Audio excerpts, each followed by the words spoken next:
घरी बसून कंटाळा आला होता सगळ्यांनाच, त्याच्यामुळे आम्ही नृसिंह मंदिरला हलशीला जायचा प्लॅन केला. मग कालचं आमचं सत्यनारायणचं साहित्य जे की नदीमध्ये सोडायचं असतं ते आम्ही सोडलं आणि निघालो. माझा मुलगा शाळेला गेला असल्यामुळे ते आम्ही थांबलो होतो तिथं. मग त्याच्या आतून त्याला जाऊन पिकअप केलं तिथून.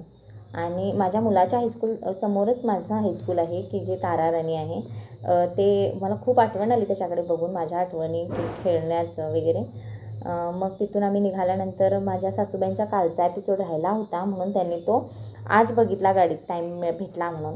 मग भूक लागला असल्यामुळे चिप्स, भजी हे सगळं काही आणले आणि सगळ्यांनाच भूक लागली होती त्याच्यामुळे सगळ्यांनी ताव दिला त्याच्यावर.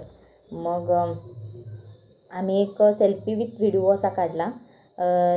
एन्जॉय करतच गेलो आम्ही, खाऊन मस्त मजा केली आणि पुढे जात होतो. आम्हाला रोड माहिती नसल्यामुळे आम्ही काकांना विचारला की रोड कुठं आहे, पण त्याने आम्हाला नृसिंह मंदिरचा ॲड्रेस द्यायच्या अगोदर राम मंदिरचा दिला.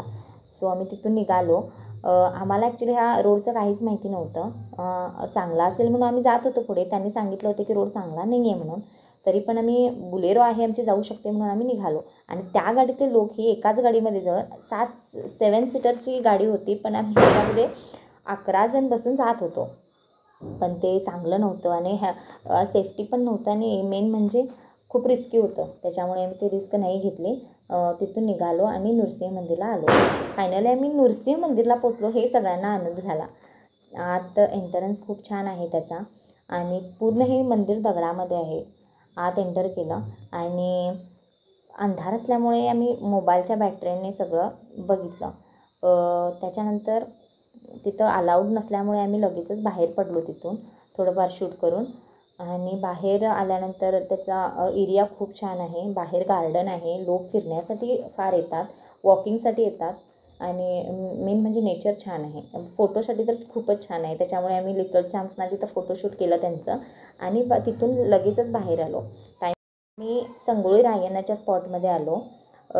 तिथं पण छान आहे. बाहेर खूप मोठं कंपाऊंड आहे आणि बाहेर दुकानं पण असतात. आणि आम्ही लगेचच उतरून तिथून उशीर झाला असल्यामुळे लगेच आतमध्ये गेल्यानंतर दर्शनही आम्हाला लवकर भेटलं, कारण की गर्दी नव्हती, वेळ झालेला त्याच्यामुळे गर्दी काहीच नव्हती. छान होतं मंदिर पण छान आहे हे पण. आणि इथं संगोळी रायण्णांची समाधी आहे. बाहेर आल्यानंतर ही दुकानं बघायला भेटतील, तिथं संगोळी रायण्णांचे फोटो पण भेटू शकतात. तिथून पण आम्ही लवकर निघालो कारण की सगळ्यांनाच भूक लागली होती. आणि फायनली आम्ही घरी पोहोचलो, सुखरूप पोहोचलो आणि छान झाली आमची ट्रिप. थँक्यू.